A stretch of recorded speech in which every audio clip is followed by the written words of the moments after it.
बिहार में 3 दिवसीय दौरे पर आई महामहिम राष्ट्रपति श्रीमती द्रौपदी मुर्मू यात्रा के आखिरी दिन पहुंची गया। महाबोधि मंदिर तथा बोधि वृक्ष के नीचे पूजा करने के बाद पहुंची दक्षिण बिहार केंद्रीय विश्वविद्यालय के दीक्षांत समारोह में हिस्सा लेने 103 छात्रों को किया सम्मानित। भारत के राष्ट्रपति महामहिम श्रीमती द्रौपदी मुर्मू बिहार दौरे के तीसरे दिन गया पहुंची। गया पहुंचने के बाद राष्ट्रपति ने बोधगया महाबोधि मंदिर पहुंच बुद्ध की दर्शन एवं पूजा अर्चना की। इसके बाद वह टेकारी अनुमंडल के पंचानपुर स्थित दक्षिण बिहार केंद्रीय विश्वविद्यालय में आयोजित दीक्षांत समारोह में हिस्सा लेने पहुंची। CUSB में आयोजित तीसरे दीक्षांत समारोह में राष्ट्रपति द्रौपदी मुर्मू ने 103 छात्रों को गोल्ड मेडल प्रदान करने के साथ ही वर्ष 2018, 2019 एवं 2020 में टॉप करने वाले 6 विद्यार्थियों को तीनों श्रेणियों के मेडल से भी नवाजा। दक्षिण बिहार केंद्रीय विश्वविद्यालय के तीसरे दीक्षांत समारोह में मुख्य अतिथि के रूप में शामिल होने वाली राष्ट्रपति द्रौपदी मुर्मू पहली बार विश्वविद्यालय के विजिटर के रूप में दीक्षांत समारोह में भाग ली और संबोधन के दौरान अपनी खुशी भी जाहिर की।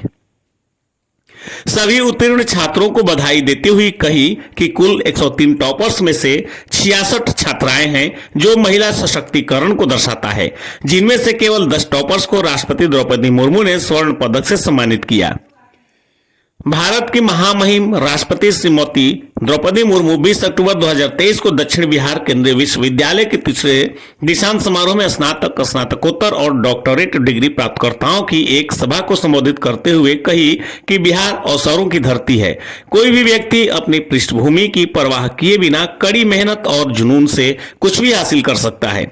बिहार के पास एक महान विरासत है और आपको महान भारतीय संस्कृति के उत्तराधिकारी के रूप में गर्व महसूस करना चाहिए।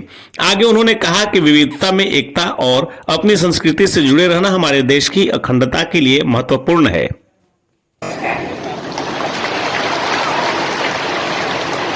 आज उपाधियां प्राप्त करने वाले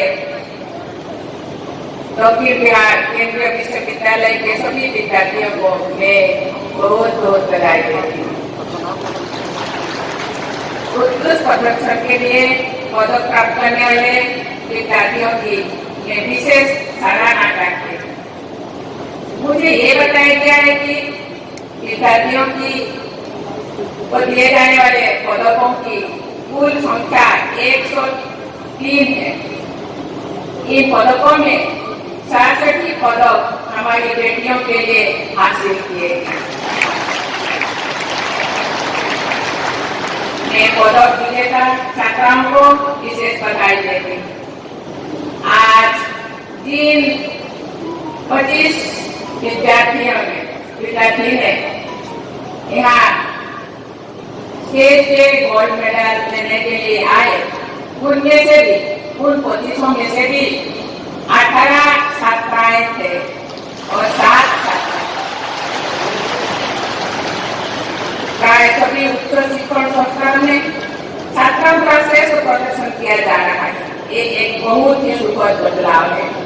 ये एक बेहतर समाज के निर्माण की दिशा में भारत की प्रगति का व्यापक भी है। मैं समझती हूँ कि इस विश्वविद्यालय में छात्रावासों के नाम गांधी और मैत्री जैसी महान ऐतिहासिक विभूतियों के नाम पर रखने के मूल में छात्राओं की प्रतिभा को प्रोत्साहित और सम्मानित करने की सोच निहित है। मैं महिला सशक्तिकरण में सहायक ऐसी प्रगतिशील विचारधारा की सराहना करती हूँ। देवियों और स्वजनों, सभी देशवासी इस बात पर गर्व का अनुभव करते हैं कि हमारे देश में बिहार की इस धरती पर ही विश्व की पहली लोकतांत्रिक व्यवस्थाएं खुली हुई थी। संविधान सभा में अपने समापन भाषण के दौरान बाबा साहेब डॉक्टर BR अम्बेडकर ने कहा था कि संसदीय प्रणाली के अनेक नियमों को भारत के प्राचीन गणराज्यों और बौद्ध संघों की कार्यप्रणालियों में दिखा जा रहा है। भारत के संविधान और आधुनिक गणराज्यों के निर्माण में भी डॉक्टर सच्चिदानंद सिन्हा और बाबू राजेंद्र प्रसाद सिंह बिहार की अनेक विभूतियों ने अमूल्य योगदान दिया है। प्राचीन काल से ही बिहार की ये प्रतिभाओं को विकसित करने के लिए प्रसिद्ध रही है।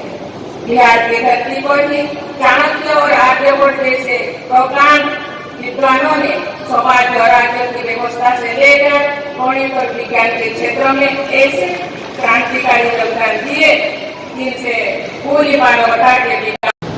इस विश्वविद्यालय में विज्ञान की शिक्षा जिस भवन में दी जाती है उनका नाम आर्यभट्ट भवन रखा गया है तथा सामाजिक विज्ञान के शिक्षण हेतु निर्मित भवनों का नाम चाणक्य भवन रखा गया है।